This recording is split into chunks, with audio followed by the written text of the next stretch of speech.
What's going on, guys? Thanks for tuning in to another episode of the Red and Gold Standard podcast.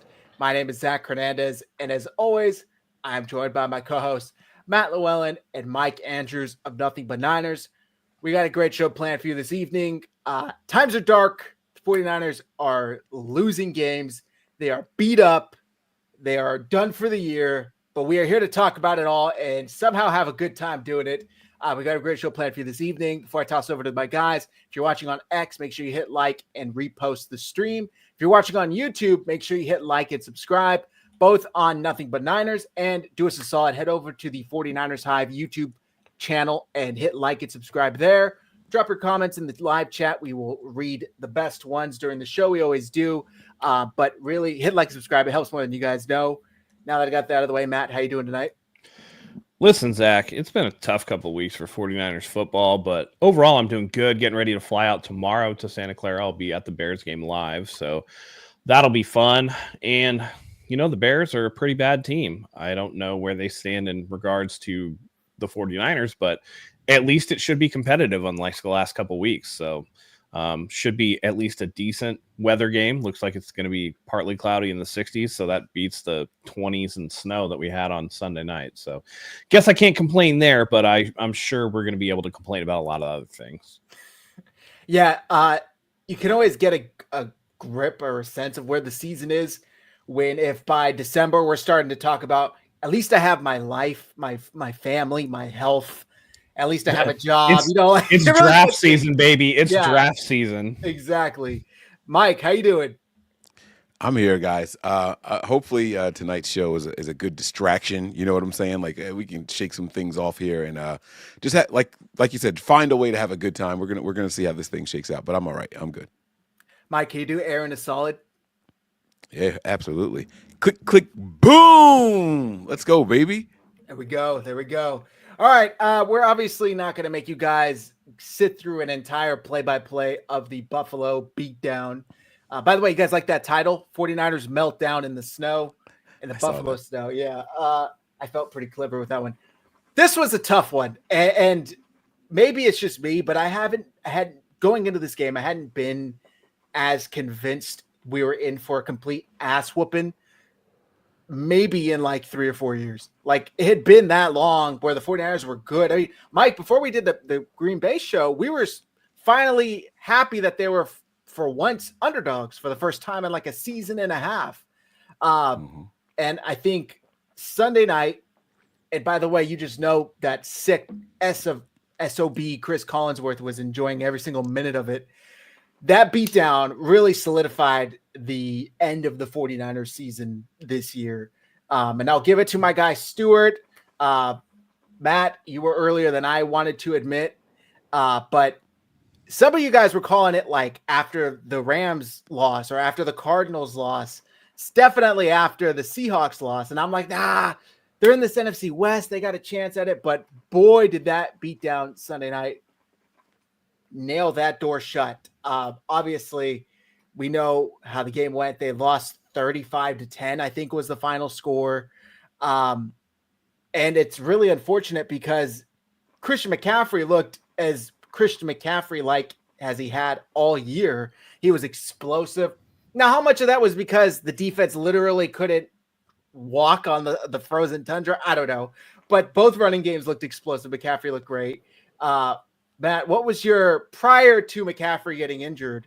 Were you like, holy shit, he's back? Like, this is the Christian McCaffrey we had been waiting for. I mean, listen, he looked good when he was running it. He finished 7.6 yards per carry, and he was very decisive. And when you talk about nobody was able to plant their foot in the ground, it looked like he was the one exception to that rule because he was actually hitting the hole and getting to where he needed to go quickly. And it's such an even year 49ers thing for that injury to happen the way that it did. You know what I mean? Because maybe in like a warmer game or like something, maybe that injury doesn't happen. But I don't know. It's just disappointing. I thought he was doing well. I thought Mason was doing well. And here we sit without both of them pretty much for the rest of the season. So we'll see what the Rook can do, but not great, Bob. Not great. Yeah. It's funny because immediately after the game, I had text our chat and our guy Joey, responded, and I said, Well, this should mean that Jordan Mason will top 1,000 yards. Like he's at, I just had it right here, like 7. He finished Sunday with 789. And if Christian McCaffrey's done for the year, surely Jordan Mason, who came in and looked equally as impressive as McCaffrey, I would add, would get another 221 yards or 211 yards. He's going to get 1,000. Well, very quickly did we find out on Monday morning. Actually, he's going to IR too with an high ankle sprain. So both McCaffrey and Mason are essentially. I mean, McCaffrey for sure is done for the year. Mason, I can't imagine isn't. I got a notification from ESPN. I wanted to throw my phone at the wall. McCaffrey could come back for a deep playoff run. Yeah, okay. When that made the rounds on Twitter, what did y'all think of? I know what I thought of, and I'm pretty sure everybody else thought of it too. What Hanging him up. No. Oh. Kyle Shanahan with the deep playoff run. Oh. What do you guys think? What popped into your head? Go ahead. What playoff run? No, don't. Mike, what Please. meme popped into your head? What meat? Meme. Oh, I'm about to say no meat ever popped into my head. I don't know what you're talking about. You're crazy. You were so serious. Is it the guy sitting around the fire? Like everything's fine. No. Oh. Jim Mora, bro. Playoffs. Oh shit. The Yeah, fuck is he talking about? Yeah. I was like, playoffs? There's no way, dude. It's bad He because might be back for a deep playoff run. I'm like, he might be back, but the 49ers ain't gonna fucking be there. He's gonna be back watching TV? Like, people are posting like, "Oh, we're not technically eliminated yet. We're only 2 games behind the season." I'm like, guys, stop it! Like, we shouldn't even want to see the spots you're gonna fall just for making the playoffs. We shouldn't want to see that. Like, just stop. Like, I hate talking about the drafts this early, but like, let's get a top 10 pick. We need to replace a lot of people. Let's start with that left tackle position, huh? Yeah. So or. Let's stick there. At this point, I don't know. At this point, my thought is draft a left tackle, and then you make Trent Williams switch to right tackle, or you make the rookie play right tackle until Trent retires if you want to keep him around. Because I'm sure there's a lot of dead money on that deal they just kicked the can down the road on. So, I mean, he's better than replacement level still, but, you know. It was nice to watch Jalen Moore and Ben Barch out there looking like actual real offensive linemen, though. They got good. More push, dare I say, than both Trent Williams and Banks got most of the year. It was impressive. Yes, Ian Sharps is and a center. Please, for the love of God. But I was impressed with Barch. I was impressed with Moore. This was the second straight game without Trent Williams. And do you guys remember previously where a second straight game meant an automatic loss, which obviously that didn't change anything, but Purdy getting like obliterated for half the game without Trent Williams? That wasn't really the case for the past 2 weeks. Like Jalen Moore kind of held his own versus pretty good defensive lines. That's something to keep an eye on for me, along with Ben Barch. Ben Barch obviously is a little more of a risk, or what's unproven. Like at least Jalen Moore now has 2 games under his belt. If I remember correctly, the 49ers tried to put him on the right. Didn't really work. I would solidly keep him on the left if they're going to try and roll him out as a starter. But boy, do they need offensive line help. Real quick, by the way, it was clear as day, and I'm pretty sure even the announcer said it a couple of times. Change of direction was almost impossible in this game. Why didn't Kyle do any of that? It was just like straight line runs, and the Bills defense was all over it. Meanwhile, their offense was like going this way and that way and this way. It reminded me of the playoff game versus the Packers last year here in Santa Clara. Why are we always the ones that are slipping? Like both teams got to play on these conditions, but the 49ers look completely unprepared. They look like they're out there on skates, and the other team's just James Cook just busted a 65-yard run like nothing, and Jair Brown sliding this way, and it was. Boy, what a fall from grace for that guy, huh? He had a very promising rookie He looks year. like shit. Yeah. Now, granted, everybody looks like shit. Speaking of which, we'll get. I want to get to that in a moment, but also, I think the 49ers need a new strength and conditioning coach. You got cold weather, you got broth on the sideline, and you got Fred Warner leaving the game for fucking cramps. I've watched a lot of NFL games this season, and the 49ers cramp up more than my wife. Never mind. But She's pregnant. Listen, I know right now she ain't cramping at all. So the 49ers cramping way more than her. But the point stands. Like, how do you go into a game and start cramping? It like who's not hydrating these players? Right. Yeah. You know, it makes no sense. How are you not prepared? It's ridiculous. For this? It's been an issue all year. Yeah, 4 years. Like not even just this year. Like literally years. Yeah. Sorry to cut you off. No, you're fine. We've had so many scares with players just leaving to go to the locker room for an IV. Like, what is happening? It's the craziest thing ever. You know, like pick a player. Like it's happened to almost all of them. I have a theory that the 49ers, because they're one of the teams that does the least amount of like actual super physical practice, that these players are actually under conditioned. And so when you get into a game situation where you have to go all out, your body's not used to it, and therefore it's very inefficient. I think they need to fucking tackle more, essentially. Yeah. They're reported as like maybe the team that hits the least in practice. And so I don't know. That's just my impression. There were Go ahead. A part of that is going to be largely due to their advanced technology and all the everything that they use. They have all these sensors and stuff all over the guys, and so when they start approaching those levels in practice, they stop those individuals from doing it. So you're never expanding. You know, you're never stretching the diaphragm. You're keeping it. Okay, never mind. Go back down and chill out now. And like when you finally have to go out there and run those plays where you can't just stop because it's not practice now. It's like, oh, here come those cramps now. Like it's for you're missing out on the you're not building the callus, so to speak. How do they not hydrate themselves? Maybe they have arm fatigue and can't pick up a banana or a water bottle. The only arm fatigue they got is from patting themselves on the back for a job well done last year, because they sure as fucking ain't done shit this year. Yeah. And speaking of which, guys, is it time to have a conversation about all the people who still allege that Brock Purdy's going to get $60 million? Because I guarantee you he's not. That's what cracks me up. For some reason, I feel like you only hear 60 million from the people the loudest being adamant that the Niners can't pay him 60 million. It's like, I get contracts go, in a linear fashion, but like Juwan Jennings just got extended. He didn't make Brandon Ayuk money. It's like, just because a player is due for a contract doesn't necessarily mean they're going to get top of the tier record setting money. And I think we talked about this last week going into the Buffalo game. Why the hell would they make Brock Purdy play if he wasn't 100% in this snowstorm? And I kind of jokingly said maybe the 49ers needed bargaining chips to continue to get this contract down. 11 of 18 for 94 yards is a damn good bargaining chip. He lost a couple million a year off that game, because it does need to be said. And I know that, Chris Collinsworth was glazing Josh Allen the entire night, but it does remain true that you can clearly see the difference between somebody who has physical gifts and somebody who doesn't. And that's not Brock Purdy's fault. It's not his fault that he stops growing at a certain height, or his hands are a certain size, or like he can only throw the ball so hard. But that should play a factor in how much you're willing to pay somebody, because it's a built-in limitation. And you might play a snow game once every 3-4 years, but that snow game is going to matter because it's typically later in the season. And it probably, in a lot of cases, like the Green Bay game a couple years ago, it's playoffs.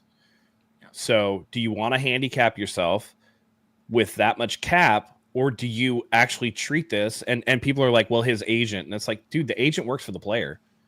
They're like, his agent won't let him sign for less than 60. And it's like, the agent does what the player tells him to do to a certain extent. I think it's going to I know, Mike, I feel like you disagree, but. Well, no, kind of. I think it's going to depend on the length of a contract is really what it is, right? So even with the Juwan Jennings example, right? Juwan Jennings isn't going to sign a 5-year deal with the team, and he's only going to get $6 million a year. Like he's not going to do that. You know what I'm saying? Right. And so if you were to tell me, oh, he's going to sign a 2 or 3 year deal, then all right, fine, we can get away from that. But I do believe that his agent won't allow him to sign a deal for $30 million a year for 5 years. Like He's going to get a 4-year deal for about $40 million. You're gonna see like 4 years, 160, or whatever it is. Yeah, that's right. That's 40. Doing the math. Yeah, 4 years, 160. That's what you're gonna see. And I agree with Ian Sharp. Maybe some escalators or something like that. Because if they're really asking for 60, then what I'm going to say is play on the last year of your rookie deal, and then I'm going to put we're going to Kirk Cousins you and put the franchise tag on you, and you got to prove it. Yeah. Yeah. Because for a breakout year where he's allegedly supposed to be used more, it's not happening. And I understand a lot of that is injuries and stuff like that, but like, it's not just if we're going to be missing the open shots. Like, come on, we gotta stop. And Mike, you pointed this out a couple weeks ago that he hasn't been playing well. And during that game, I disagreed with you, but like the last couple of weeks, I don't have a leg to stand on to sit here and defend him and his play because he hasn't been playing well. Sunday night, I did not recognize that player. That was not the Brock Purdy that I've known over the last 2.5 seasons, however long it's been. I get he's not 100%. But Chris Collinsworth said something in that game that almost blew my mind. And maybe this is a testament to Brandon Ayuk. Maybe this is a Brandon Ayuk stat and not a Brock Purdy stat. He threw a pass that was intercepted by Damar Hamlin, ended up being negated because of an offside or something like that. That was an illegal contact by Damar Hamlin. Right. That was the first pass that he had thrown since the Dallas game prior to the bye week that was over 20 yards. Mm-hmm. That was the first one. That's Brock Purdy's bread and butter. How many 25-yard throws, 30-yard throws did we see to Brandon Ayuk? I feel like Brandon Ayuk averaged like 18 yards a catch last season. And now that he's not there, Purdy essentially went a whole month, granted with the bye week included, but still without a single, not even completion attempt. He wasn't even attempting down the field. Again, how much of that is on his injury? How much of that is on the weather? I don't know, but there's still these questions that need to be asked because, hey, I had a Jimmy Garoppolo jersey in my closet. Mm-hmm. Like, clearly, I don't want to go down that road again. So I would just like the 49ers to be a little more cautious. Thankfully, they do have Parag, where I don't think they're going to get tied to a player-friendly deal, so to speak, that's going to screw the team moving forward. But what I think, honestly, what hurts the most about all of this is they wasted another fucking rookie quarterback contract. The whole thing was to draft a rookie quarterback that allows you to pay the rest of the team and go and win a Super Bowl during that 3 to 4 or 4 to 5 year period, I guess. So I hate that narrative because it's simply not true. Go back and look at all the Super Bowl winners, and you'll see that it's not. Well, I know it's true. not it's not true. It's not a thing. But it's specific team. But it's not a thing. So if it's not a thing around the league, then it's not a thing for this team. And I hate that narrative. It's stupid. I don't really care about the rest of the league. That's how this team needed to do it. Like, you couldn't go out and pay a quarterback $400 million. Why? Kansas City does that shit every year. They get rid of players. Kansas City does not have the amount of high-priced players that the 49ers have. Well, they move off of players, yeah. And the 49ers haven't been able to do that. They haven't replenished the roster with young enough talent at a high enough level quality. Like, the 49ers that's what happens when Josh Allen buries you and you waste 3 first-round picks on an absolutely bottom. Agreed. And you're on the shit end of that now. Sure. 5 years later. And that's what this is. That's why they can't replenish. They were without a first-round pick for 3 years, essentially. Right. Yeah, but to Zach's point, right? You mentioned Kansas City and comparing them to this roster, right? But the difference is that we have 6 players. I believe it's 6 players that are in the top 5 or 10 of the salary at their position. No other team in the NFL has that. Not even close. Like, you might have a high-paid pass rusher, you might have a high-paid quarterback, and a high-paid corner, maybe, and like that's like considered a loaded team. That's kind of where KC is right now, right? You got the Travis Kelce, you got Chris Jones, and you have Patrick Mahomes. Right, they don't have anybody else in the upper echelon of their position groups. They have 6 players that count for over $10 million of the cap. 6, yes, but you're talking about 10 million. What I'm saying is at no positions being in the top 10 of their respective positions. No other team has this roster with the money going out the way that we do to in the individual. Well, then that just speaks to poor balance, and what that is that you're not drafting. Yeah, again, that goes back to trading 3 first-rounders for Trey Lance.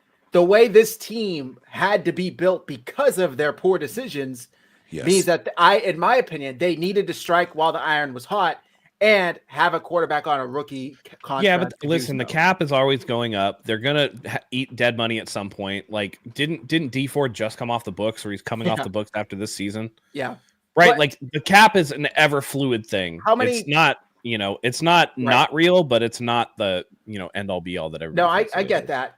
It's just how many players compared to other competitive teams or Super Bowl aspiring teams. How many teams have the amount of 49 players? The 49ers have that were record-setting contracts at the time of their extension. like at the highest paid. Fred Warner, Nick Bosa. I don't know if Trent was. Yes, Trent Christian was the McCaffrey, highest when he first got his deal. Yeah, thank you. Trent Williams, Christian McCaffrey. Well, but are they? But so Christian McCaffrey's different though because running back money is trash. Okay, take him out. But there's you got to take him out. You know what I mean? Five other players. And then all these deals that are record setting at the time aren't record setting down the line because again the cap is ever changing. Of course, but there's still how for a good amount of your fucking cap. Like but the cap goes up. That's what I'm saying. There was a huge cap increase 2 years ago. It went up like a substantial amount. But if you have 5 or 6 players each making $20+ million, but they're not always making that money year to year, year over year over year over year. They come up at different times. You move off one, you move off another. They did when Eric Armstead signed his deal, he was the highest paid. Is he on the team anymore? No, he doesn't count towards the cap either. He's gone.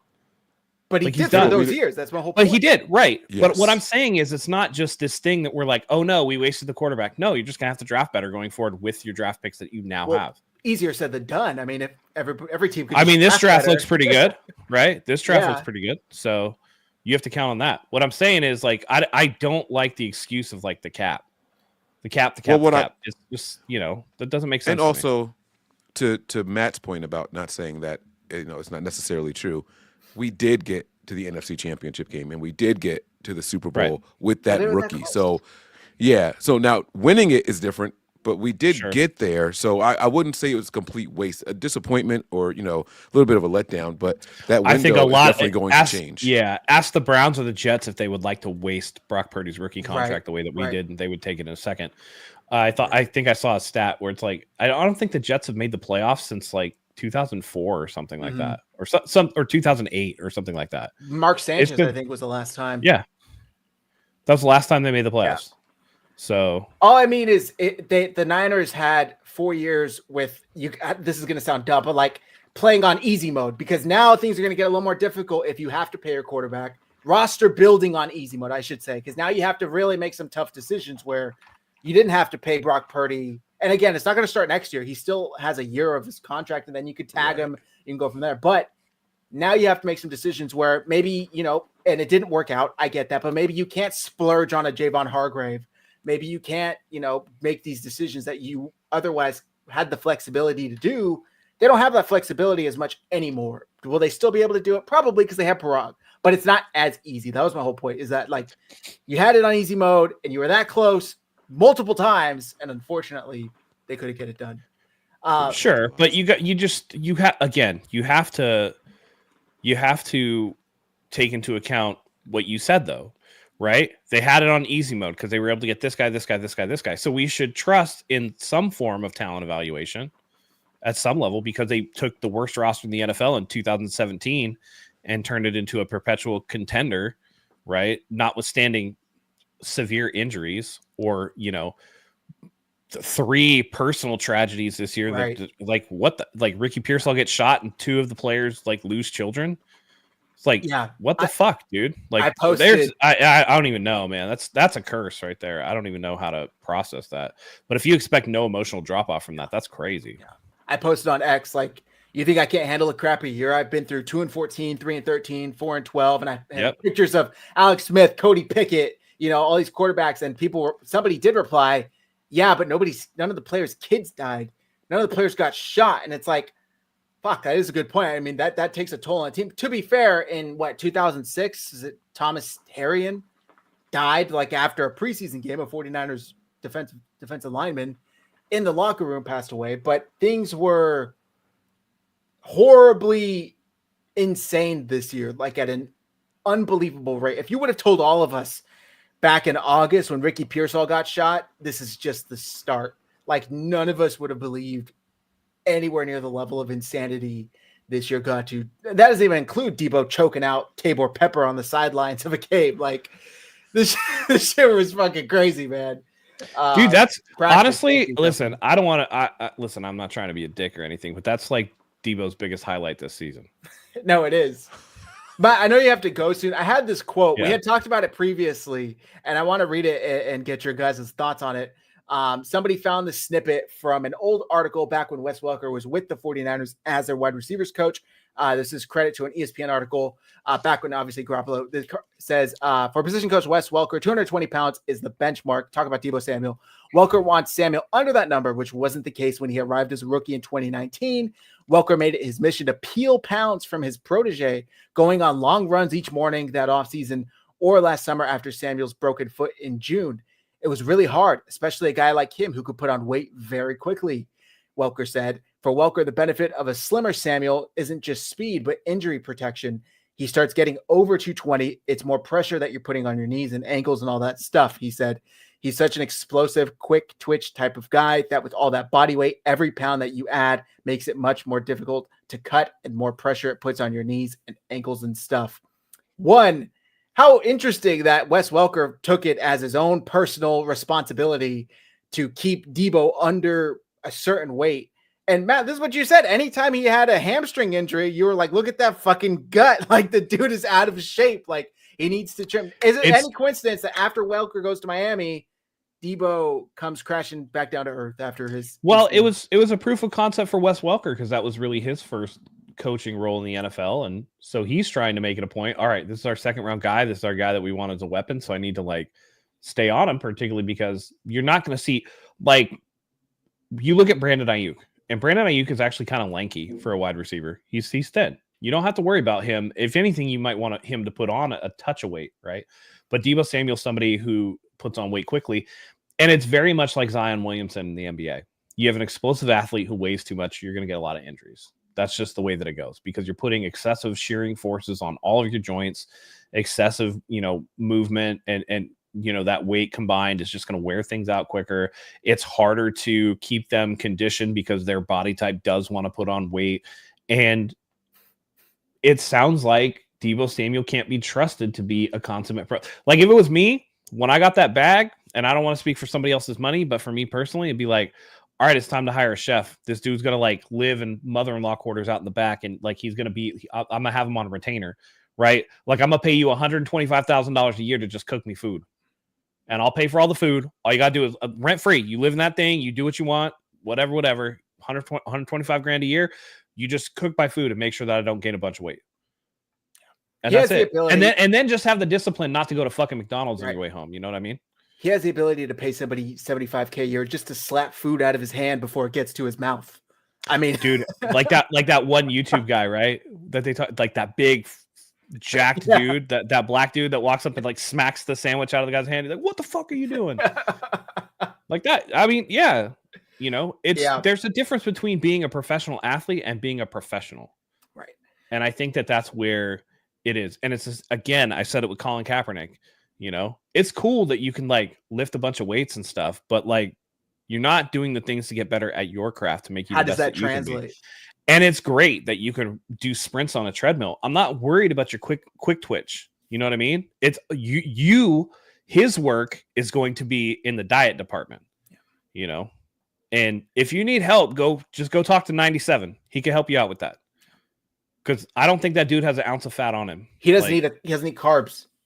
You know what I mean? Like nobody's ever worried about Nick Bosa coming in, like not in good shape or weighing too much or whatever. I clicked on see more comments. They said, what was he yelling during those long runs? Kyle's going to move you to tight end. Kyle is going to move you to right guard. I mean, it is what it is, All right, Matt, before you go, one final thought for Buffalo and one thing you want to see moving forward in this Chicago game that you will be at. Final thought from Buffalo. That was the end of the 49ers like playoff chances. I don't care if they're 2 games back. I hope everybody out there has finally joined logic and has seen the light and understands that this is going to be a transition / reload year coming up in the offseason. They need to shed some dead weight for better, lack of a better term. Draft positions. I hope Kyle needs to go back to the drawing board and really swallow that pride a little bit and understand, oh yeah, cool. Like, you love skill position players because they score touchdowns, but if nobody can protect your quarterback, then you can't get the ball there, and you really got to take a look at that offense and really take a look at the defense and really take a look at everything needs to be reevaluated. The wide 9 ain't it. Nick Sorensen has the worst metrics of any defensive coordinator the 49ers have had during this regime. He's got to go. Brandon Staley is a curse. He's got to go. Forster's been here too long. There are things that have been here too long that need to go. I would say Kyle needs to stay, no matter what Florio will tell you, making a trade to Chicago Bears, because he's an idiot. But a lot of things need to change. So I wouldn't expect too much, explosive movement in any one area for the rest of the season. But you want to see a little more consistency. And for the Bears game, I just want to see better effort. The last 2 weeks, the 49ers have looked like they wanted to be anywhere but out on a football field. Yeah. And that's just unacceptable. So you got the Bears coming in after firing their head coach. They're going to be on an interim guy. You're going to get their best shot because every team that has an interim coach somehow manages to pull off their best game the first year. I don't know, man. It's tough. There's a lot of things that are going to be – it's going to be an interesting offseason. That'll be for sure. It won't be boring. I feel like this last one was us all waiting for Brandon Ayuk stuff all offseason. I think it's going to be hot and heavy for the news all offseason long. So – going to be some major changes. Well, yeah. Thank you, Matt, for joining us. Real quick, let me give you my offensive, defensive, and my final score prediction. Offensive MVP. I'm going to go. I think Garendo's going to shine. I think he's going to get some running going. I think he's going to top 100 yards and have a touchdown, and really look for them, because I think Jordan Mason, his performance, he might have priced himself out of town, and so you need a number 2 for Christian McCaffrey, who's going to be back next year. So it might be Isaac Garendo. So he's my offensive. Defensive, I'm going to go with Malik Mustafa. I think he gets a pick. I think he has another 2 highlight reel like tackles, and he's been playing well. So I haven't seen the injury report. I don't know if people like Lenore should play, right? He was limited today, I believe. Okay. Bosa's going to be out for another 2 weeks, I feel like. Yeah. Lenore is officially questionable. Okay. And then I think Shanahan said that Dre Greenlaw will be back for the Rams on Thursday. So, yeah. So Malik Mustafa, final score predictions. I think this will be one of the 49ers' last wins of the season. So I'm going to say 49ers 24, Bears 17. Okay. All right, guys. All right. And anybody out there, by the way, if you see me at the game, please come up and say hi. Like whatever, if you see me, I'm going to be in town for a couple days. If you see me, say hi. I'd love to, have a beer with you guys. All that good stuff. So hope to see you out there. Thanks for having me, guys. I got to get going. So all right. See you next time. Night. Talk to you soon. All right. Take care. All right, Mike. Now we could talk with the children out of the room. I'm just kidding. Matt's still here. Whatever, bitch. All right, guys. Take it easy. Have a good one, Matt. I hate that he's leaving, man. I would have loved to debate him on a couple of things, but it's all good. I liked a lot of what he was saying. It was just the Forrester thing. Like I think that if there's anybody who's made more with less, is Chris Forrester. Maybe Kosaric should be the other guy, the other Chris that should maybe we should look at moving on from. But I feel like Forrester, I mean, if don't do what the Bears did. Like the Bears got rid of all their coaches and then said, all right, let's get some good wide receivers. All right, let's get a good quarterback. All right, let's get a good running back now. Like the Bears did I don't want the Niners to make those mistakes, right? Like you've been giving Forrester absolutely nothing to work with other than Trent Williams. Other than Trent Williams, you haven't really given him anybody anywhere else to work with. Don't hit the draft heavy an offensive lineman and then be like, all right, Forrester, you got to go. Like he's going to be, I'm going to be sitting there like, well, why didn't you give him a chance with these guys? Right. These are the top talented guys that we needed, first and second round picks. Like, so I'm still holding out some belief and hope maybe in Forrester, but everything else I agree with Matt on. What it reminds me of, it's kind of similar to what the Bears you just talked about. It's like, this is going to sound, okay, I'm not going to say girl. And the person who's in a relationship for a long time that lets themselves go, and then they get dumped, and then they're like, I'm getting in shape. I'm getting hot.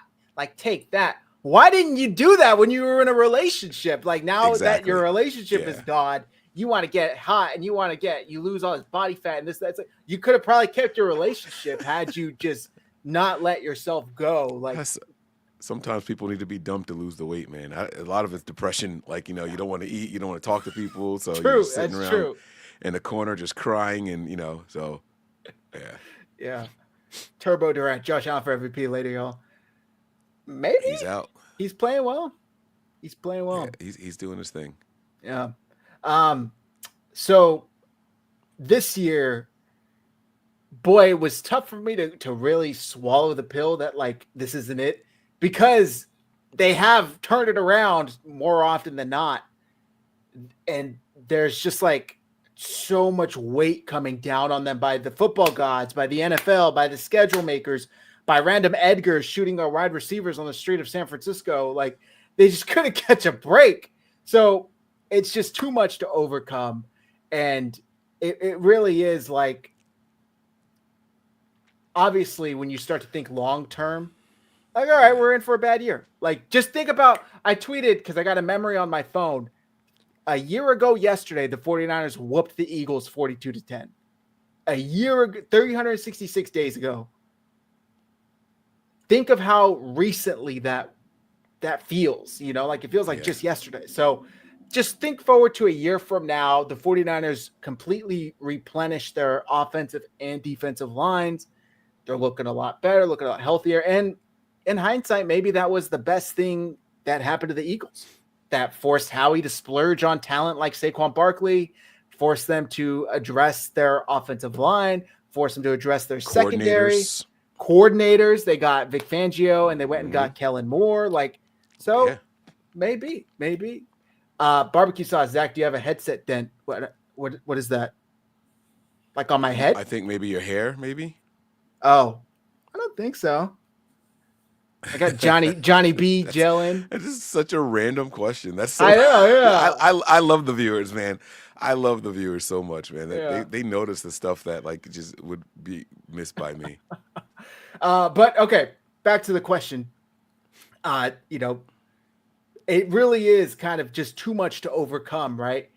But when you do think about it in the long term, and I hate to really go back there, but think of when Jimmy tore his ACL, right?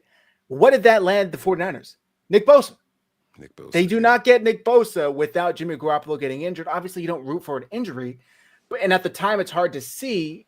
But now you're like, yeah, everything happened for a reason, and I'm glad things shaped out the way they did. Because, and again, you don't root for an injury, but you're like, I would much rather have Nick Bosa on this team than Jimmy Garoppolo 5-6 years removed. So, do you think in the long run, Mike, it kind of works out for them to have one bad year and then replenish the roster? It already has. And this is going to sound, a little repetitive, I guess. But it already has. We've already seen the benefits of a down year, right? We're seeing many more rookies get opportunities, and maybe even second-year players, third-year guys that just have been buried on the depth of all these all-pros and all these Pro Bowlers and these veterans like on the team, right? So it's a great opportunity for them to evaluate some of the talent. I don't think there's a chance in hell Isaac Orindo even touches the field if Mason and Mitchell and McCaffrey are healthy. You know what I'm saying? So it's things like that have gone such a long way. Pearsall may not be on the field if Ayuk is still healthy, right? Like, has Pearsall done anything to make you say he should be in instead of Juwan Jennings? Like, absolutely not, right? So you kind of need -1 Pooney. to hit.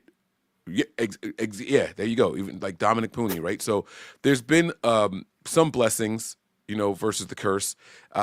And you gotta take. Oh wow, look at that! I'm reading what you put up there now. Like, that is absolutely insane, And so it's just a really good point to evaluate, right? Like, everybody was out on Ben Bartch.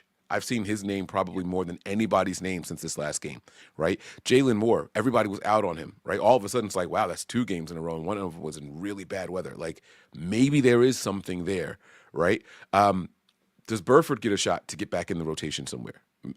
Maybe not. Maybe they've seen enough of him and they know, all right, he's not the guy. That's why we went Bartch instead of Burford, right? I don't know, but they've been able to identify some things. They're identifying the depth, important positions too. Like, we're talking tackle, we're talking starting offensive lineman, right? We're talking wide receiver. Like, we're getting an opportunity to really evaluate some of the depth at key positions. So, you gotta look for the silver lining. There were some positive things to take away from the game.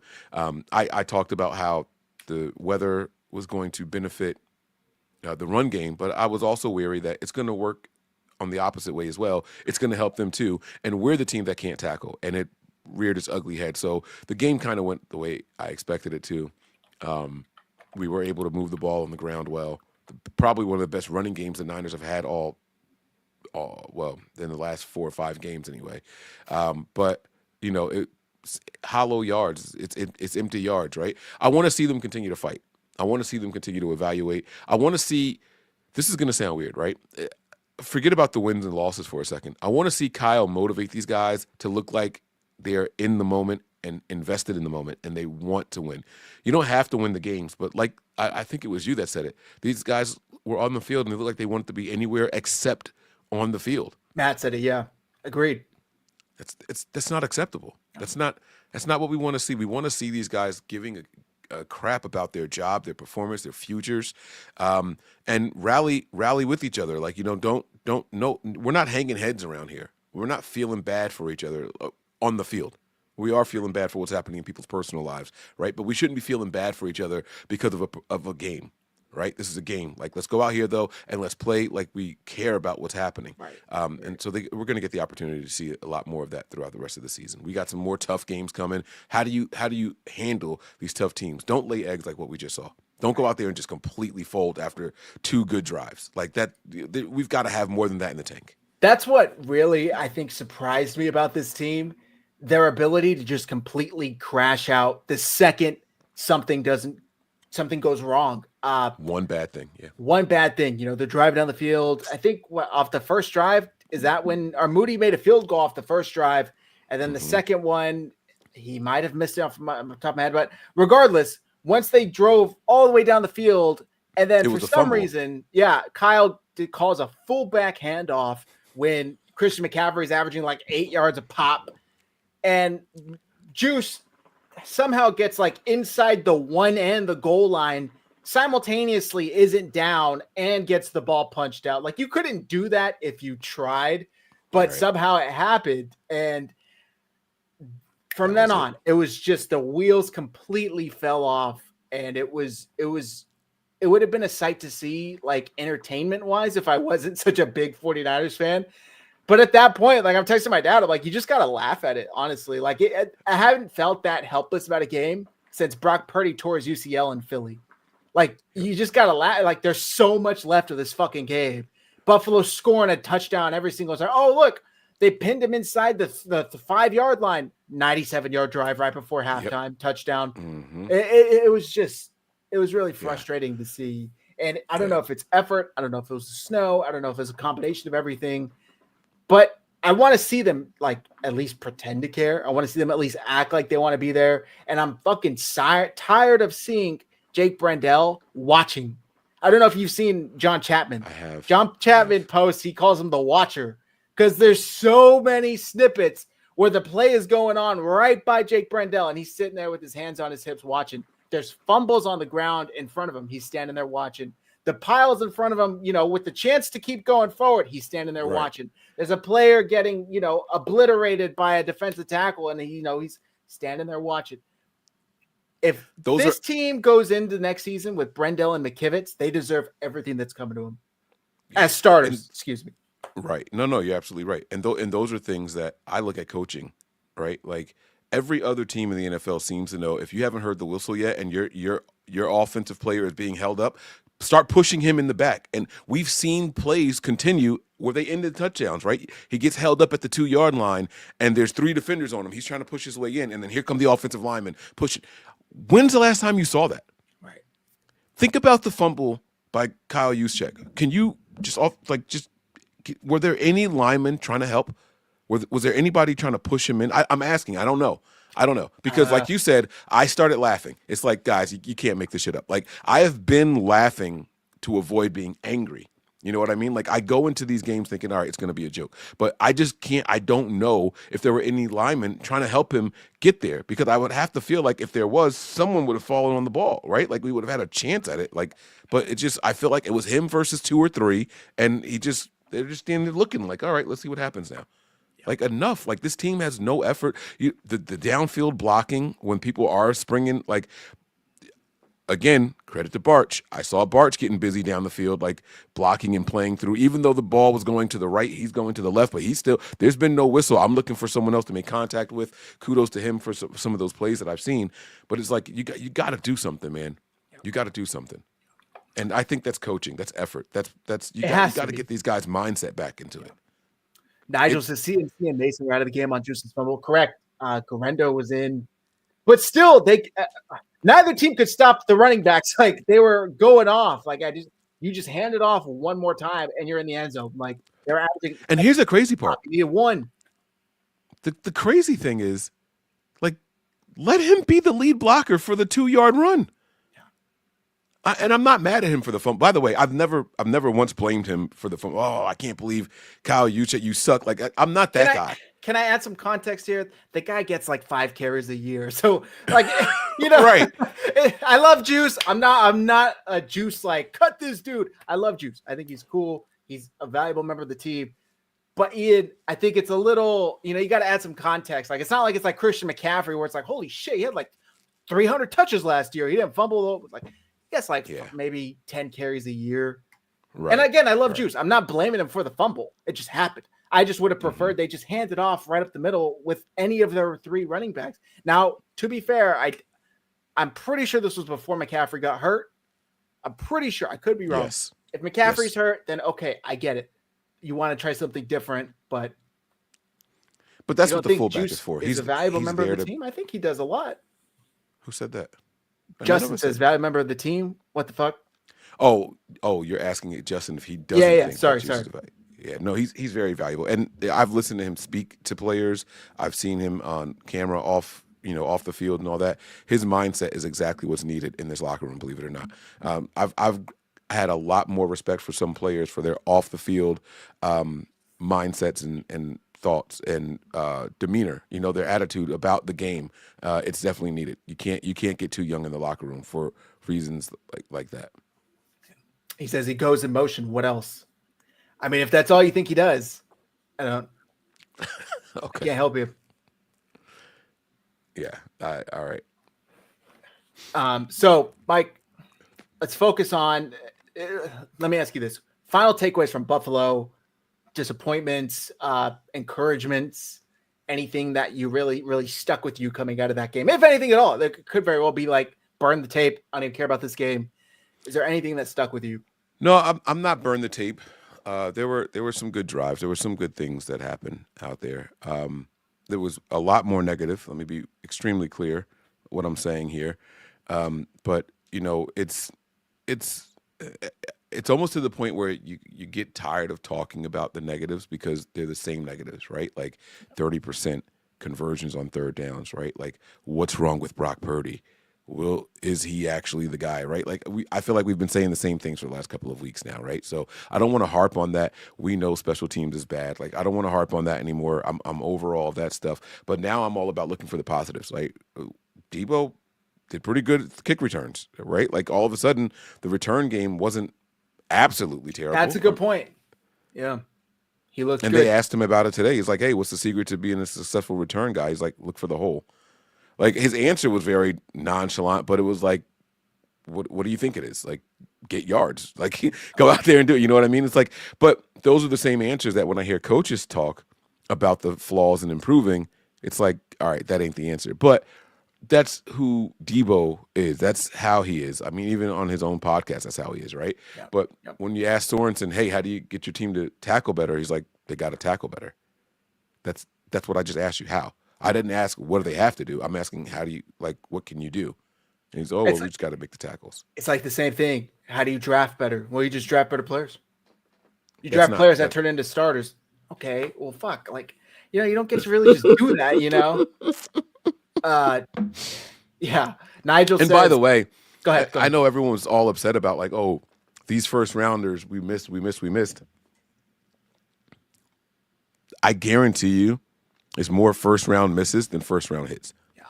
Every draft, guys. Every draft. So I'm not saying that we didn't need them. I'm just saying, like, we got to stop harping on that point of, like, the Niners made a move for what they were hoping was going to be a franchise quarterback, So. Which, by the way, I'm not going to say maybe he turns into one, but who knows what that turns into if they don't have Brock Purdy? Like if they don't have the option to say, Hey, we're going to wash down. our hands. Yeah, I'm done with this. But who knows? Nigel says, you see what has come out about Ricky struggling to get separation. I forgot who put it out there. I'm pretty sure it was Baldy. He's run like 63 routes in the past 3 games, and he's only like 4 targets, something like that. I mean, Kyle said he's battling through an injury. I don't know what injury. This team just throws the shit out there. It's like, well, there's nothing on your injury report, bro. So like, hey, he's gonna say that, like maybe he's dealing with an emotional injury. I don't know, but it's weird because even in this last game, and while with the amount of routes he's running versus how often he gets open, it's gonna be skewed. But there were opportunities for Kittle. There were opportunities 100%. for Ricky Pearsall as well in this game. These guys were open. These guys don't throw themselves the ball. And so that's what I try to caution people on. Stop being so results based and look at what did work in the play, right? Like that route, he was open. They even asked Brock Purdy after the game, hey, they first they asked Kittle. He was I have the clip here. Do you want to? Oh, please. Yeah. Here we go. I don't even have to put the words in anyone's mouth. Here we go. I sent it to you right after the game because I was like, this is kind of interesting. Well, this is frustrating. Well, we'll let them hear it, and then I'll tell you what I think about it because it's damning almost. I did not. No. I do not have an explanation. I think I ran 6 more routes the rest of the day. Could be a combination of that, but no idea. Oh goodness gracious, no, I didn't feel that. I felt pretty open multiple times. Is what it is. Felt pretty open multiple times. For a guy that's as jovial as George Kittle is, so that was the text, quote. I guess. Yeah. For a guy that's as jovial as he is, George is never going to throw anyone under the bus. That right there is as close as you're going to get from George Kittle because he is as positive as they come at the podium. You know what I mean? And for him to go out there and say that, there were 2 shots that were thrown there, in my opinion, my personal opinion. 3. I'll say 3. I ran 6 more routes, maybe the rest of the whole game. So they're just using me as a blocker. I mean, not for nothing, Eric Saubert can run 6 routes randomly in a game. No more targets to George Kittle, and him saying he felt open. So the shots are, Kyle wasn't using me as a target, which in a snow game doesn't make sense. Your tight end is usually going to be the closest person to the line of scrimmage beyond the line of scrimmage. Usually the running backs are going to check down behind the line of scrimmage, right? He's going to be the closest target beyond the line of scrimmage, and he's saying that he felt open. That's a shot at the game plan. Then it was, well, yeah, I was open on some of those other routes that I ran. That's a shot at Purdy. And then saying, but, I don't know why I didn't get those targets. Then it's doubling back to Kyle and the scheme. And then Purdy echoed those same exact sentiments when they asked Purdy about it. And I don't know if you have that clip or not, but when they asked Purdy about trying to find it. When they asked Purdy about why he wasn't targeting Kittle, he said he wasn't in the progressions for me to get to. It wasn't that I didn't have time to get to him in the progressions. I have the quote here. Okay, there you go. He said, I thought we had some good plays drawn up. It's tough with the conditions. We were running the ball so well. And when we did have the opportunities to throw the ball, the reads just didn't get me to George. That's sort of how it went. Wait, that part right there. How do you interpret that? The reads didn't get me to George. I think the charitable way to interpret it is he was not first or second in the reads, or by the time I had to get the ball out, I wasn't through my progressions to get to him. Or that's the charitable way. If you want to give Brock Purdy the most good faith and defense of his quote, right? The way I take it is either he's saying he wasn't open, or this play's not designed to go to you, so I'm not going to fucking throw it to you, bro. Like, you're not getting the ball regardless if you're wide open, which is something I've had a problem with in this offense for a while, right? If there's Grant asked Kyle Since- about this a few weeks ago, or maybe it was a year Kyle's ago. been here. If a receiver is wide open and there's nobody in front of him, he doesn't just check that to him. Like, he still goes through the play. And Kyle said some snarky response like, well, I would hope he would make that decision. But yeah, no, we go through our progressions. But that's how I take it. How do you take it? I was with you on the last way you said it. Like, dude, like, you're not in this place, so I'm not fucking throwing you the ball. Yeah. Again, another shot at the scheme. Like, we got to give these quarterbacks a little bit more freedom. Like, these kids, do you understand, like, in order to play quarterback is because you love throwing the ball, you love making the big play. No quarterback in the entire history of, I don't care what level you play, flag football, Pop Warner, I don't care if you're playing, Madden, right? No one who enjoys throwing the ball wants to take the little 3-yard passes, the 4-yard passes. If there's someone wide open, you get up for that. Your adrenaline surges is like, let me do it. For Purdy to say that the reads didn't, whatever the exact quote was, like, we've had this conversation about Kyle with every quarterback he's had here. Does he want them to be robotic and just do what he's telling them to do? Does he handcuff these guys? When Jimmy started throwing shots at Kyle Shanahan, hey, I just throw the ball where I'm told to, right? Like, they were like, Jimmy, you don't take any shots downfield. I'm doing what I'm being told to do, right? Like, this, it's not a coincidence. It's all happening in the third year again. I don't think it's a coincidence. These guys come here, they fall in love with Kyle's system because it's supposed to be so quarterback friendly. Like, the blitz beaters are built in, and for the first 2 years, they're all bought in. And then when these quarterbacks feel like, all right, I got the system, now let me expand my play, let me add what makes me to your playbook. I feel like, and I will never be able to prove it. I will never, ever be able to prove it. I feel like Kyle says, whoa. Reel that shit back in. Pull it back, buddy. Absolutely not. We're going to keep doing what got you here. So that's what I think the issue is. I think Kittle felt that way. I think Kyle just won't let these guys go. For better or worse, by the way, because I do know that he did a lot of protecting of his quarterbacks with Hoyer, with Beathard, with Mullins, with Jimmy, and I even believe at times Brock Purdy. I think he does go out of his way to try to protect his quarterback. He tries to hide the flaws in his quarterback. So I do believe that he's doing it for the right reasons, but come on, buddy. Like, we got to take the next step. There's only 2 things you can do in the NFL. You either get better or you get worse. Because if you stay the same, the league is catching up to what you were doing. So it's either better or worse. You got to progress now. Like, it can't be a 3-year cap every time. It's funny because when I sent that video of Kittle, that was what you said. You said Brock went on to say that the reads just didn't involve Kittle. And my response, Mike, do you remember what I said? I said, wouldn't Kittle know that? Is Kittle aware? But Kittle of suggested the that, though. But Kittle suggested that without throwing Kyle under the bus. If you play Kittle's clip again, or you read what he said, he was like, I only ran 6 more routes. I think I ran 6 more routes the rest of the day. And I felt open on him, but he's not going to say they're not supposed to throw to me, because now you're telling people that Kittle runs dummy routes. You don't want to say that, because then people won't cover Kittle when they see that formation again. Like, it's like, so you can't say those things at the podium.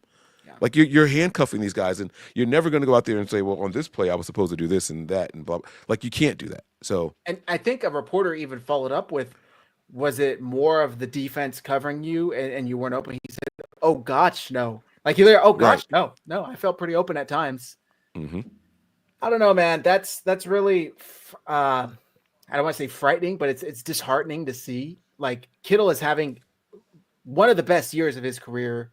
Obviously, aside from his record-setting year, certainly a resurgence. He's this team's number 1, maybe tied with Jawan, with BA out, and it's frustrating that, Mike, we see other teams, right? We see Minnesota. We see, not so much anymore, but Green Bay when Devontae and Aaron were there. We see even Philly with A.J. Brown. The offensive coordinators start the game and say, I don't give a shit what it looks like. My guy is getting 7 straight touches to start the game. I'm going to throw to A.J. Brown 5 straight times. I'm going to throw to Justin Jefferson 4 straight times. I'm going to fucking hand it off to my guy, Why isn't that the case with these receivers? It's like Kyle wants a bunch of no-named like zero number, just blank, same copy and paste receivers out there. You could do the same thing with each of them. And that's not the case. It's like we drafted Ricky Pearsall first round a year, not a year, 4 months, 2 months off a Super Bowl loss that you were this close to winning, right? He's supposed to be able to beat man coverage. And I get it's his rookie year, but it's like, how is he going to develop when he gets one target in a game? Well, because, okay, that I have an answer for that specific question you just asked. Please. Just beat man coverage. You're developing against pro corners, and if you're getting open, you're getting open. Don't worry about if we're throwing you the ball or not. Fair. So you can still develop and not get targets or have receptions or the stats to show for it. I mean, we said it plenty in the last 2 seasons about Brandon Ayuk being the fourth option. Like, he's cooking guys out there. How many times everyone was saying Brandon Ayuk is one of the best route runners in the entire NFL? If he got the targets that Justin Jefferson got, right? We made that claim. Right. We made that claim for years here. So you can still get better without getting the notoriety and all that stuff. Do I like it? No, because if they're doing it, they're doing it. You know what I'm saying? But it is what it is. But I cut you off because I didn't want you to get too far. No. It's just, you were saying. It's like, I would love to see Kyle. And I tweeted this and people misinterpreted what I said. Maybe I wasn't clear enough. I tweeted during the game, is Ricky Pearsall still on this team? And, apparently not. I wanted to pull up. Oh, sorry. And people were taking that as me taking a shot at Ricky saying, he's doing his best. What's he supposed to? No. That was at Kyle or maybe even at Brock. Because It's like, I would love to see Kyle Shanahan say, especially without Brandon Ayuk involved for the year, especially with Deebo Samuel, looking like a shell of himself out there, especially with Christian McCaffrey hurt. I would love for him to say, okay, I am going to literally manufacture. How about 7 of the first 20 plays are going to Ricky Pearsall? Whether they're handoffs, whether they're reverses, whether they're slants, whether they're one deep shot, I am making sure this kid gets the ball, because what the fuck else do I have to lose? We're losing games anyway, and I'm not developing my wide receiver. Was the plan, was he a contingency plan depending on if they traded one of the 2 receivers? Maybe. But either way, he's here now. Like, he's here and he's a part of the plan. So you better fucking use him and develop him. And if he was a contingency plan, well, guess what? One of the 2 receivers isn't here. So use That's him. a very good point. This is when the plan is needed. This is when the plan is needed. Like, come on, man. It's like driving, you get a flat tire, and it's like, well, I got that. Good thing I got that spare in the trunk, and then you keep fucking dun on the flat tire. It's like, you got the spare, bro. This is exactly the situation that you needed it for, and yet you're still, going in the flat tire and not changing it with Ricky Pearsall. It's for and also on top of that, you can't convince me all 3 of these guys are going to be here next year. Maybe they will because of BA probably won't be healthy until about week 1. But I still think they cut ties with Deebo. I still think that price tag is too high for based on maybe he restructures. I don't know. But I think they should be planning for a future with only Ricky and Brandon. That should be what they're planning for. And if they wanted to be serious about that, they would spend the next, 5 and 7? They would spend the next 5 weeks making sure they could do everything to get Ricky as prepared as possible for that situation. If it weren't for McCaffrey's season this year, I would be right there with you. All of us have said that Deebo lost a lot of value due to McCaffrey being here now, and he can do what Deebo was doing, going out and in and all that stuff, right? But they might look at Deebo now as a contingency plan for CMC. This is definitely, I think, CMC's worst and most serious injuries, and so they might not know what that future looks like without him. And yes, they signed. They got the guy from the Jets. Is he? Yeah, Israel Abanikanda. Yeah, so they did go out and get him, and I'm not. And I'm not saying that. What? That was it. You're just like, I'm not trying that name. No. I couldn't remember the last name. Gotcha. I'm going in and out. You guys can't hear me? No, is what you said. Sorry. Oh, God. Okay, yeah, pause. You got me. All right. But my point is, he's no Christian McCaffrey, but they did use Deebo how we started using McCaffrey, so maybe that's going to be like a thing now. Maybe they'll mix Can it I up a little push bit. back and say that Deebo doesn't look like that anymore? Yes, because that's Man, valid maybe that's shit. not maybe that's not an option. Maybe that ship has sailed. I don't know. He looked explosive in the return game. Yes. How much of And that was because of the decisive. ice? I don't know. By the way, I do want to push back just a little bit on this. We should have drafted McConkey. I am 1000% in the belief that if you switch them, Pearsall's going off, and you're saying, fuck, we should have drafted Pearsall, because that's just the way, that's just the way the 49ers are with rookie receivers. For some reason, they don't really incorporate them that much into the plan. Deebo 2019 was a little different. I think that was out of necessity, and Kyle was like amazed with his new toy.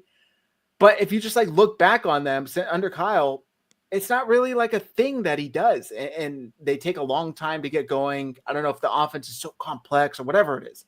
I am just 1000% convinced that we would be saying the exact opposite if that did happen and we had Ladd McConkey and the Chargers had Ricky Pearsall. I try telling people all the time that players' success in the NFL has a lot to do with where they go, just as much as their talent. And it's about the depth ahead of them on the respective teams that they go to. So we have to stop acting like stats go with players. Like, you don't just pick a name out of a hat and boom, this guy is going to get 1,100 yards and 12 touchdowns. That's just not how it works. I mean, look at fucking Russell Wilson going from Seattle to Denver and then now to Pittsburgh. It's like that player doesn't always just stay that player depending on where he goes. Exactly. Things change. Situations change. So who knows? AB says McConkey beats man coverage. That's who the Niners should have drafted. I was told going into the offseason that Pearsall beats man coverage. So, and to be fair, he's not, beating man coverage like a fucking Ayuk out there, but he's not blanketed. Like, there are throws that Brock has made historically that he's just not attempting. And whether that's his shoulder injury, whether it's whatever it is, he doesn't feel confident, whatever it is. But I think he's open enough to where that definitely there were a ton of opportunities in that Seattle game that the 49ers lost at the last second, that Pearsall was beating coverage enough where I've seen Brock make that throw 1,000 times. And for some reason, he wasn't hitting it. I'm going to ask you this question now. I don't want it to be a long, drawn-out thing at all. And I'm going to ask this question sporadically and sprinkled in over the next couple of weeks. Would you be upset if the Niners drafted a quarterback in the first 3 rounds? Yes. Okay. I think so. And when I ask you this question in 2 or 3 weeks, I just want to see if you're as definitive and as quick to answer. So that's all. I just want to say this, and then we can start to preview the next game a bit and stuff. But if a dozen or so, however many you want to say, great games at an MVP level are not enough to cement someone's status as a good player, it really blows my mind that like a handful of bad games are enough to cement their status as a bad player. Like, if you're playing, how many games did Brock Purdy play at an elite level? I mean, fuck his, what's that fancy EPA? He's still like top 7 in EPA this year as a quarterback. Expected points added. I would just say, I think I know who Brock is. He's not a top 3 quarterback. He's not a top 5 quarterback. He's probably like 12. But I'm okay with that because I think this roster is built to win with that type of quarterback. But they haven't done it. But I think if they just redo a couple pieces here and there. But you spent the last 2 Brock Purdy played games saying he's not the same guy. He's hurt. He's hurt, and the team is different. I don't think this team right now is not good enough to win Brock Purdy. If you're telling me this is the team moving forward, I say yes, draft another quarterback because this dude ain't going to do it. But this isn't the team. They're going to get Ayuk back. They're going to get McCaffrey back. I'm hoping Ricky turns into a solid receiver. Greenlaw I totally forgot. He's a free agent after this year. I'm hoping they bring him back because I'm pretty sure he's a. Is that this year? I thought he signed. They extended him 2 years, but that was 2 years ago. Yeah, but don't you have to play this year in order for it to count? Well, he's going to play a couple games. Oh, shit. That's 2024. Oh yeah. Yeah. So he signed it in 2022. I was right? wondering why they were talking like, "Oh, we're Yeah. going to put Dre out there." Now it makes sense. Yeah. They're doing this to evaluate and see if he's worth extending. So he's an undrafted free agent. By the way, he's got 2 void years in 2025 and 2026 that the 49ers are still going to be paying him. You mean unrestricted free agent? Unrestricted free agent, sorry.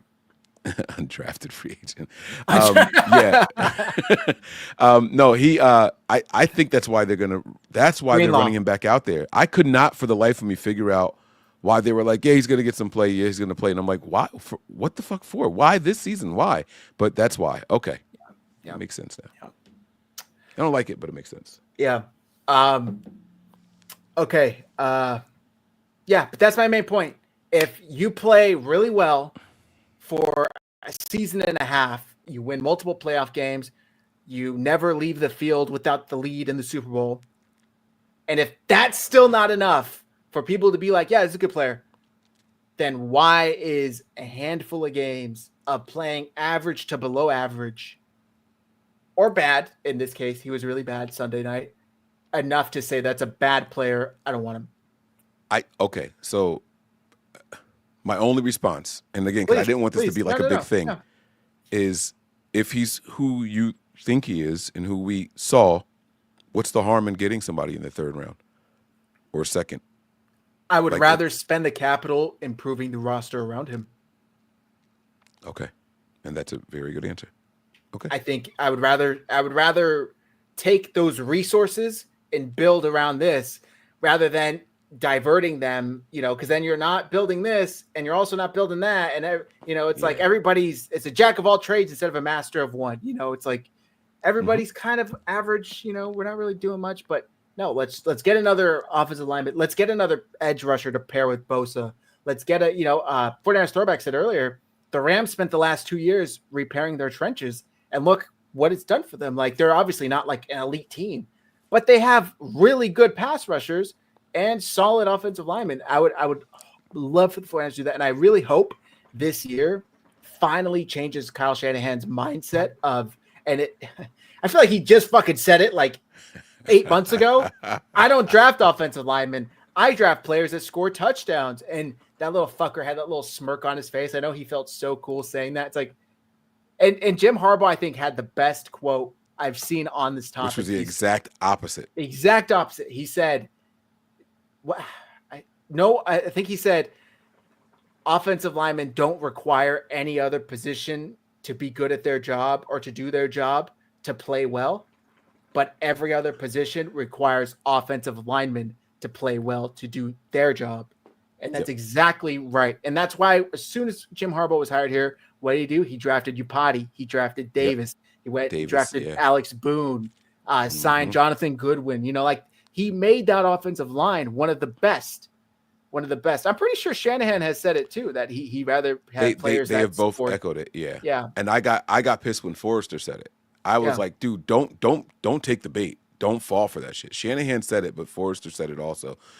He said, and Forrester said, yeah, he's right. I prefer them to get guys that can put points on the board because my guys can't do that. Exactly. Jim Harbaugh knows the importance of the trenches. And hey, they did draft Purdy. They also drafted Jarrett Kingston, who graded out pretty well. I think they were hoping to stash, and they weren't able to. So maybe that is a change in philosophy. And it's not like they completely. Yes, they drafted McGlinchey. There was West. Weston did Richburg. he get drafted? No, that was the first big free agent signing. No, not him. There was a center guard that they drafted. West. They had two, or maybe it was Dominic? An undrafted free agent because he ended up playing West? In UFL or something like that. Damn, I can't remember his name. There were two of them. Was it Dominic West? It was something West. I don't know if it was Dominic though. Donovan West, I think. Donovan. I think it was Donovan West. Oh, Dominic is an actor. But he was like an undrafted free. They had two of them that year. Donovan West. Yeah. He's in the St. Louis Battlehawks now. Yeah, he's like in the UFL. But my point is that they have invested in him, but it's like so much later. It's so much later. They're saying undrafted free agent. So, it's like get these guys in here. Like let's see what they can do. So I do understand what you're saying. Don't waste the first 3 picks on a quarterback. So, Okay, so let's talk about Mhm. what you want to see in this Bears game, Mike. I'm going to assume maybe I'll save the prediction for the end of the show. What do you want to see? What is something you're going to sit down and say? Maybe I don't have hope they're going to win this game. Maybe I don't even want them to win this game, but I do want to see fight. Okay, That's it. It's what I've been calling for the last 2 weeks. I said it. The Packers game, I picked the Packers to win. I had a feeling that was going to be a loss. I said it in this Buffalo game. I picked the Bills to win. But I want to see these guys fight, and I haven't been satisfied with the fight that I'm seeing. They're showing up out there. That defense looked so good the first drive. Yeah, it the did. first drive, the defense looks so good, and then it's like, okay, is this sustainable? And that's the thing. It's like, it's so weird when you watch them do something good. This season, like it's not going to stay that way. Yeah, it's not going to stay that way, and that's so disheartening, man. It's so disheartening to watch a 60-minute football game, 60 minutes of play, and you're probably only going to get about 7 minutes of good play from both sides of the ball total. Like, I'm talking 3.5 and 3.5. Like, that's really how it feels. And it's just, we can't do that. I want to see these guys fight. I want to see these guys go out there. If I don't care how much we're down, I better not ever see backups in. If we're getting blown out, Brock Purdy, get out there and play through it. Like, you haven't earned it. I get mad when I see opposing teams bench starters when they're getting blown out. I can't stand it. I don't get it. You guys haven't earned the rest. You earn the rest when you're up 30, 40 points. That's when you earn the rest. Like, now, no, go out there and keep playing. So that's what I want to see. Yeah, I want to see Purdy look a little more normal. I want to see, and by the way, Jaron says Jacob Cowling in the office went out. He has been healthy. I think he had a concussion, right? And then he was out a couple of weeks. That's why Ricky Pearsall had been fielding punts. I don't know if he's back for this game. I'm checking out the injury report right now. But I would love to see Cowling help in the offense. I can share the screen. I have Kyle right here where he's going over the injury, like right here, if you want me to. I'll pause it. I have it right here. Present. But yeah, it's kind of weird that here it is right here. Share. Let me make sure I'm doing it with audio. Tapped. Does it say with audio? Hopefully the audio is there. Can you hear that? No. All right, I didn't hit the right thing. Hold on. Hit stop again. Minimize the screen. Sorry, because no, you're good. Click like the share with audio. There it is, right there. Okay.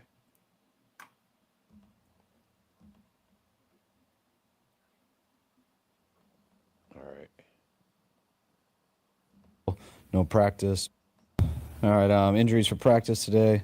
Banks concussion, will not practice. Trent Williams ankle, no practice. Jordan Mason ankle, no practice. Bosa hip oblique, no practice. Flanagan Fowles knee, no practice. Demo knee limited. Greenlaw Achilles limited. Huff wrist limited. Everyone else good. That means Cowling is good. Yeah. All right. He didn't mention Cowling at all. He said everyone else is good, and it was good to hear that Demo was limited. So yeah, so I'm hoping Cowling gets in. I would love to see him get some more play in this offense. But fuck, I just talked about it for 5 minutes. Ricky Pearsall, get this dude some looks, get him some action, get him involved. Guerrero, see what he can do. Hopefully he gets a little more comfortable behind. What, Mike? What? I got a Pearsall question for you. So the one rushing attempt we saw him get was a big run, but the story behind it was that it wasn't supposed to happen. Like, it was a mistake. And Conley, they went to the wrong side of the formation, and Conley was like, "No, you run it." Like, you heard about this, right? No. Oh, I did. Wait. Are you talking about against the Cowboys? Yeah, it was a while ago. It was a couple weeks ago. Yeah. Yeah. And so it was the little end around that he did, and it was a big. I think it was like 20-something yards or something like that, right? 30 yards maybe. But yeah, it was a nice mistake. run. I have two questions for you. one, do you think Kyle was happy that happened that way? Like the players made an on-field decision? That's the first question. Because it was they lined up on the wrong side. They just basically reversed the play. Like, Right.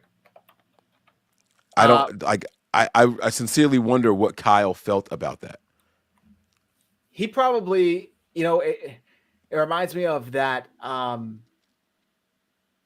that touchdown RG3 pass. story.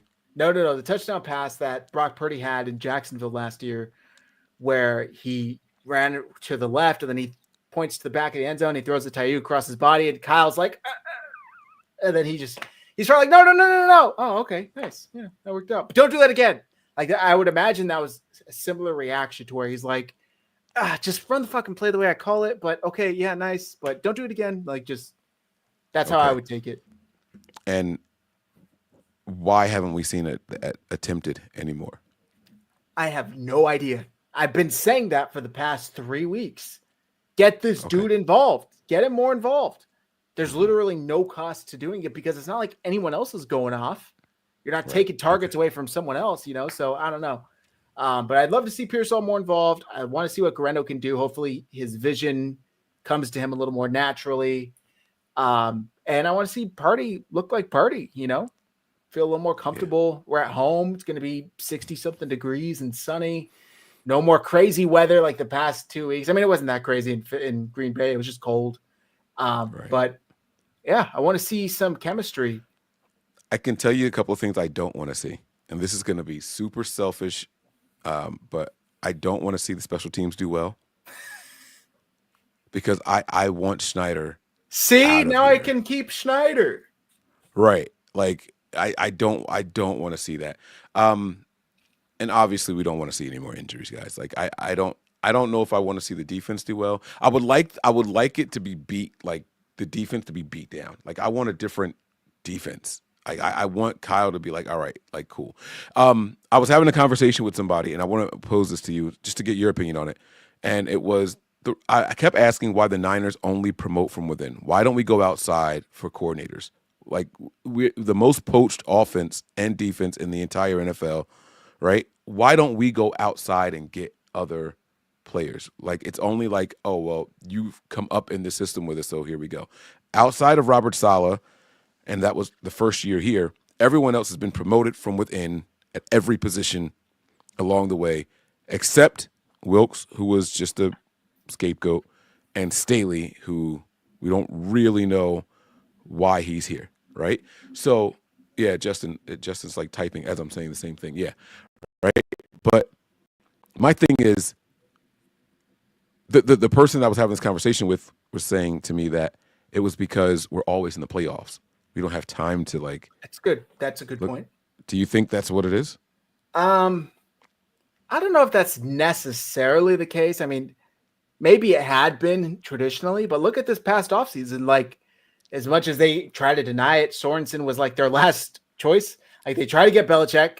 They tried to get oh, stop it. What's his name from Kansas City? The coordinator Spagnuolo. They try and get Spags. And maybe it wasn't a genuine offer to Belichick, but it did seem like Kyle put the feelers out there, and he would have been, of course, willing to do it if Belichick took him up on it. They did try and get Spags. There was a report that came out that they were pretty close to doing it before Kansas City and Spagnuolo agreed to an extension. I think maybe that was finally the year where Kyle Shanahan was like, okay, like I have to get some outside talent in here. Like maybe I can't just keep finding my fucking broom closet janitor to turn into my new defensive coordinator or offensive coordinator. But prior to that, I think Kyle probably felt like I know best. I think I get it now. So Spags, Belichick, he went with the Seattle defense. Mm-hmm. Right. So he only goes after teams that he can't beat. Like he goes after those defensive coordinators. Yep. 100%. Oh shit. So we should be looking at guys like Brian Flores. I said, right? Like do whatever the fuck you got to do to get Jim Schwartz to Santa Clara next year. Jim Schwartz. Yeah. Like what is he doing right now? He's still Cleveland's DC, unfortunately. I wonder when their contracts expire. I don't know. I don't know if that's public information, but I would do anything to get Jim Schwartz here because his defenses are always top tier. He always gets the best secondary and still has the defensive line doing exotic looks and blitzes. I think it's pretty clear Sorensen isn't it. And I hate to be that critical on him because I get people who are like, oh, he doesn't have all the pieces. He's not healthy. I see the pieces that he does have and how he has them out there. And it's not acceptable to continue for any team that wants to be a legit contender. So, Ian Sharp, Eberflus had the Bears defense playing well. Just don't ask him to make any good decisions or manage play clocks. Right. They expire when Stefanski gets fired and Denver drops 45 on Monday. Stefanski's not getting fired. 2-time coach of the year. Overachieving with James Winston. I don't think he's getting fired anytime soon. Unless you mean like eventually he will get fired. Plus, can you really blame Stefanski for James throwing 2 pick sixes? Like, yeah, I mean, that was kind of fluky, you know? Yeah. Well, it's not that fluky with Jameis, but in general, it is fluky. Jared, Kyle, don't let Nick blitz. Maybe so. But they don't get home either way. So, okay, let's do offensive and defensive predictions. All right, offensive predictions, Mike. Who do you got? I'm going to go with, I'm going to go with George Kittle. I think that his comments, I don't think there's many players that can convince Kyle to start targeting them more. Now, in Kyle's defense to last week, we were down a lot of linemen, so I get George being in there. But if those guys didn't prove to you that they can kind of hold their own, or maybe you should see what they can do without the help of George Kittle, I think this week gives George a couple more opportunities. So I say George Kittle this week. I don't ask me for a stat line because I don't. Well, I'll keep that for later. But yeah, I'm going to go with George Kittle. Why not get a stat line? All right. Let's say 3 catches, 76 yards, and a touchdown. Okay. For me, I'm going to go. I think I'm honestly going to go Brock Purdy. If he is fully healthy, I think this is going to be. What does that mean, fully healthy? Like, this is driving me crazy. All right. Did Kyle say he was off the injury report? He didn't name Brock at all. Okay. Let me run it back. I'll listen to it while you're talking. You're right. He did it. I'm going to go with Juwan. I'll go Juwan. I'm going to say Juwan Jennings, 5 catches, 120 yards and a touchdown. Wow. That means we're definitely going to lose. Ellis says Jim signed a multi-year extension with the Browns in January 2023. I'm assuming 3 years. He might have a year left end of the season. Yeah, I agree with you, Mike, because anytime Juwan Jennings has a great game, the Niners lose. Did you see the presser today? They asked Kyle about that. They said that he apparently is like not talking to the media. He stopped talking to the media because he only got to talk after good games, but both of them were on the backs of losses. So he was like, y'all don't want to talk to me any other time. So like, fuck y'all type of thing. Kyle's like, wait, can I do that too? I didn't know that. Like, Juwan's just smarter than I am. Like, that's great. So, and like, I like that Kyle got to loosen up a little bit and joke around with the media. You know what I'm saying? Like, because I don't want to see these guys walking around stressed out, man. There's something about just changing a mood and tone. Like, not to get too far off topic here, but like, so at my job, I told you guys I have like 20 guys that report to me and all that, and they recently hired a new branch manager. I'm not a branch manager. I'm an operations supervisor. So the technicians all report to me in my building.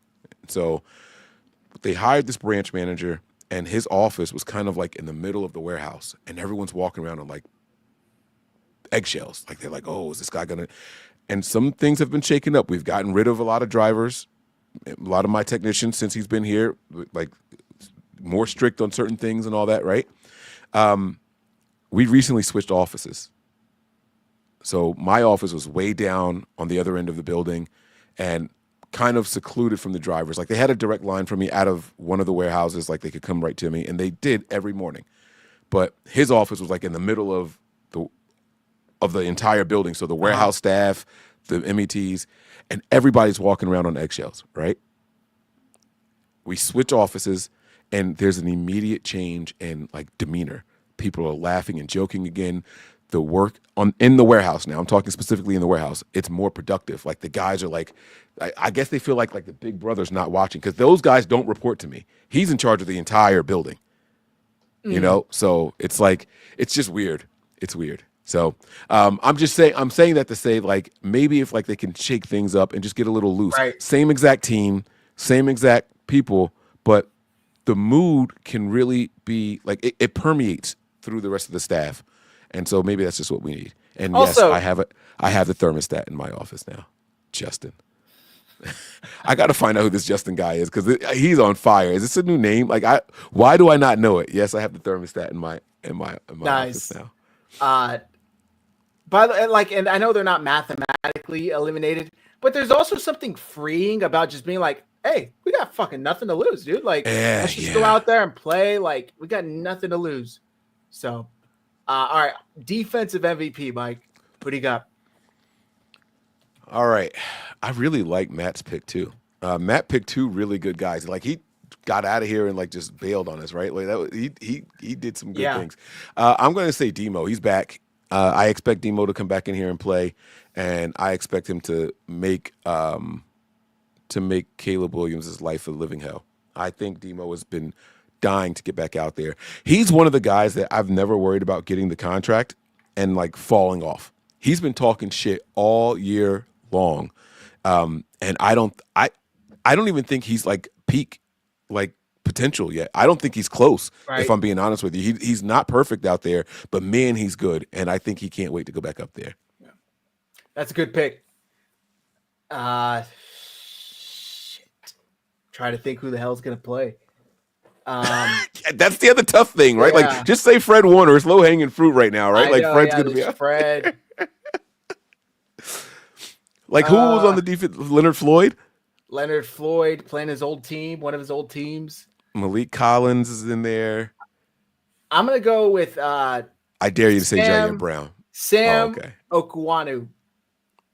I think he has a nice disruptive game from the middle. 1.5 sacks on Caleb Williams. So Sam Okuwanu. Sam O. I say if he can clog that middle and make their run game have to bounce outside when they don't want to, that's a win. See, that's what I mean by not being results-based. These guys are never going to lead the team in tackles, right? And you would think like, oh, man, they ran the ball in us 45 times. How come a defensive lineman never leads the team in tackles, right? Like, because it's designed that they can't do it. Their job is to slow them down, to deter them from running up the middle. So I like that. Make them work a lot harder to get 3 yards. The straight line is the fastest way to do it. If you can make them bounce outside, it's a lot harder to do it. So that's a positive thing. I'll be watching him closely now. Okay. Final score, Mike. Do I have to say the team also? You got to say the team. It's required. All right. I say that the Niners actually come out and surprise. I think the offense is going to look good. These guys are going to be back home, and Kyle's going to loosen up a little bit. I think that he's felt the jabs. I think he's heard the players, not the jabs from the outside. He has definitely heard the jabs from outside, but he doesn't care about those. But I think he's heard the Kittles and the Purdys, and hey, it's just not part of the progression of the reads, right? I think he's going to loosen up a little bit. I think that there's zero expectation with the run game, so Purdy's going to go crazy. And so I'm going to say that the Niners score 24 points in this game. 24 points. And lose. I think the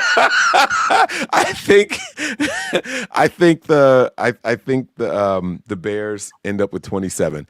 I think the Niners are driving down the field for a game-winning or game-tying field goal, and something bad happens. Okay. The ball pops out of Brock Purdy's hands, his little baby hands. Does he do another fumble pass? Mm-hmm. Okay. Yep. All right. Just because it's that type of year, I'm going to go 49ers 23, Bears 24. Probably a last-second touchdown. Also, the Bears have been beaten by these last-second plays. I think the way the football gods have it this year, it would just be like the ultimate karmic revenge. Not revenge, but get right for them. that they finally win one at the last second. And the way karma is going for the 49ers right now, it's just like they're getting everything smashed back down onto them. So, and maybe there is some reverse jinx in here, but I don't know. I said in the Green Bay game, until they prove otherwise, I will pick the other team. So Bears 24, Niners 23. And by the way, yeah, Justin, Bears and Niners can't win in the fourth quarter. This will be a 3-quarter game. Add a third team into there. Add a third team. The fucking Golden State Warriors can't score in the fourth quarter. God. Apparently, they just get stuck on stupid once they get into the fourth quarter, no matter how many points they're up. Drives me crazy. I wish I could be this passionate about basketball this early in the season. It's insane. It's frustrating to watch. I couldn't do it if I were you. I don't know how people do it. It's just so much. I probably wouldn't be as passionate about it if the Niners were doing good. But because they're not, it's like, that's all I got right now. I'm holding on to this. Yeah, that's true. We started out like 12-4, and I think they're like 12 or 10-2, and I think we're like 10-7 or 10-8 now. Like it's tough, man. We've lost 5 straight or 4 straight. It's a tough. What is going on in that bay water, man? Y'all got to get it together. I posted the meme, a soul for a soul from the Avengers movies, because the Sharks are taking off right now. The fucking San Jose Sharks are taking off. They've won like 7 of their last 10 or something like that. And the Sharks have been trash for the past decade or so. So a soul for a soul. 49ers got their soul taken. It's like a law here in the Bay Area that 2 teams can't be good at the same time, unless it's the Warriors and Giants. The Warriors and Giants can be good simultaneously, but the rest of the Bay Area teams, it has to be one. So apparently it's the Sharks now. But there you go. All right, that's going to do it for tonight's show. I smell dinner waiting for me outside this door, so I'm going to go eat, call it a night. Mike, thanks for staying up late. Appreciate it. I know you're over there on the East Coast, so thank you. Please let the folks know where to find you and where to get the premium content if they don't already know. Go. Yeah, you guys can see the Twitter handle is on the bottom of the screen there. Mike Andrews 83. If you guys want to follow me over there, I don't tweet often, and then when I do tweet, I usually go on little runs and argue with people a little bit.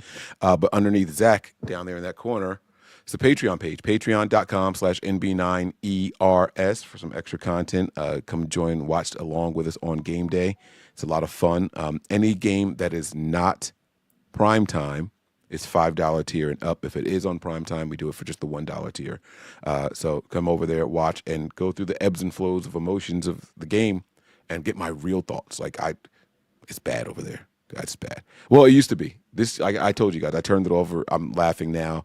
I'm not walking around stomping. You're free. Yes. Yeah. So, you know, come get free with me. And also my last final note on the night is make sure you guys let your loved ones know that you love them. So just make sure that you guys don't take a day for granted. That's going to be my final thought. Yeah. Very well said. Go subscribe to the Patreon. Follow them on Instagram, Nothing But Niners on IG as well. It's scrolling below in the banner. Thank you, everybody, for tuning in tonight. Appreciate you guys rocking with us. I know it's been a tough year, but there's a lot to look forward to, even in defeat, even in a step back year. A lot of questions. I feel like that stupid fucking clip of Kylie Jenner. I feel like 2024 is like the year of like realizing things. And you just realize we're realizing a lot about the Niners, guys. We're realizing a lot about the 49ers. And it's gonna why does Kylie Jenner come across your timeline? What do you what is that? It's like a famous clip. I don't know. These stupid clips get all put together and you doom scroll for an hour and you watch it and it's like, I don't know. It's one of those like clips that's in like a compilation of like 23-second meme clips. Because none of us have an attention span anymore, by the way.